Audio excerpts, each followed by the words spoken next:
strategies for catching or scoring. 1. Bat your eyes. Slightly. When I was 13 and learned this trick, I overdid it.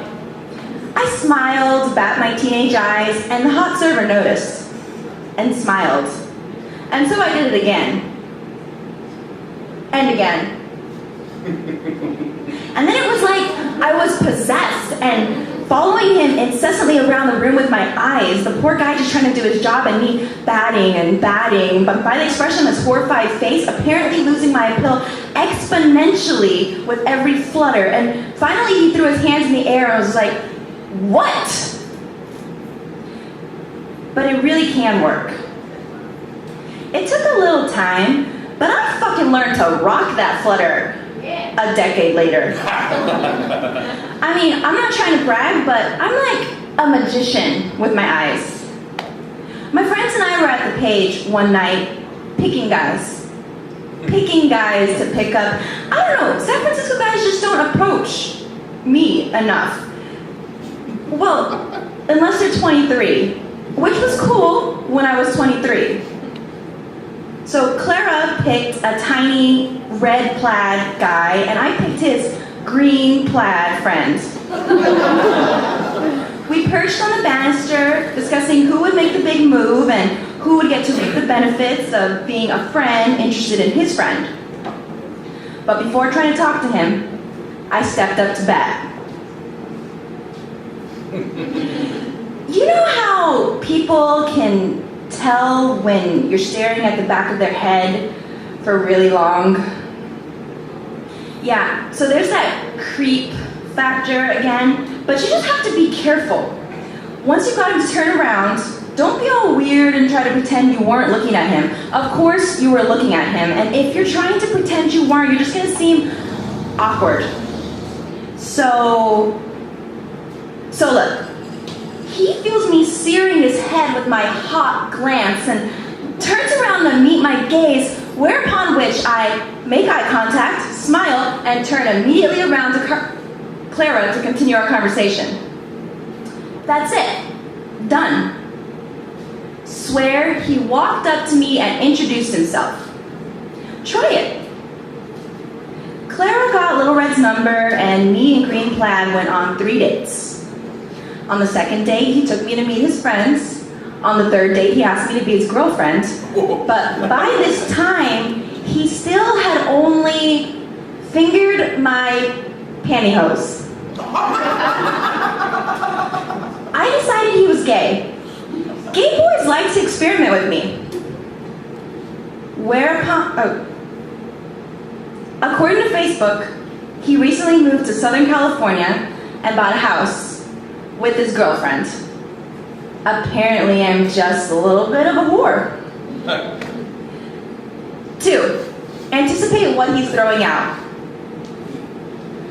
I messed up royally with Tyler by making the mistake of assuming we were both sleeping with other people.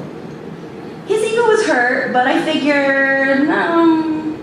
And one day, I lollygagged after work long enough to catch the train back to the city with him and play it off as a quinkydink. I stood at the first stop and looked around like I was just casually looking around, and then faked that I just noticed him and took the seat next to him, which he was a little put off by. So I complimented his shirt. And he still had this look of disgust on his face. So I brought up some positive feedback I had heard through the grapevine about his performance at work. And then I had him talking about himself for a long time. But I took the opportunity to touch his leg, thereby jogging the intensity between us and reminding him of my awesomeness and sex appeal, and that it really was just a simple mistake. This is San Francisco, after all. We dated for a year. 3, don't be intimidated by how fast he is. Julissa was known for sheer numbers. He was handsome and intelligent, and he had a poser Buddhist tattoo. He wasn't wasn't brought to date, only fuck.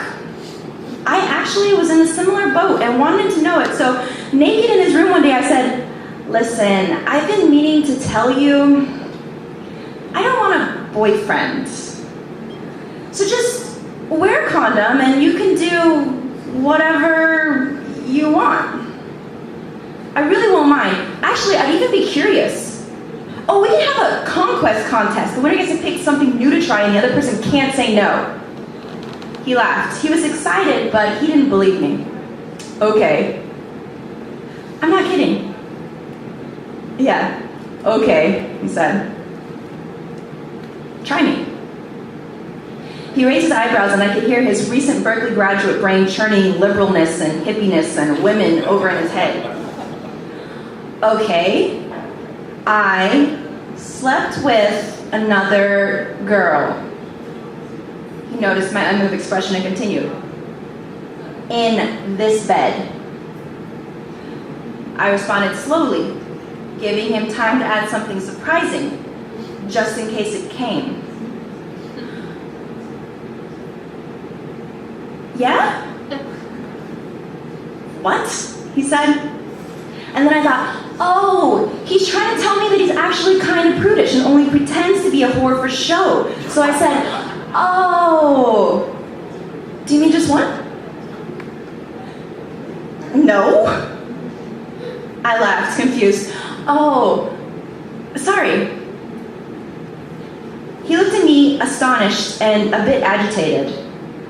I meant this past Tuesday.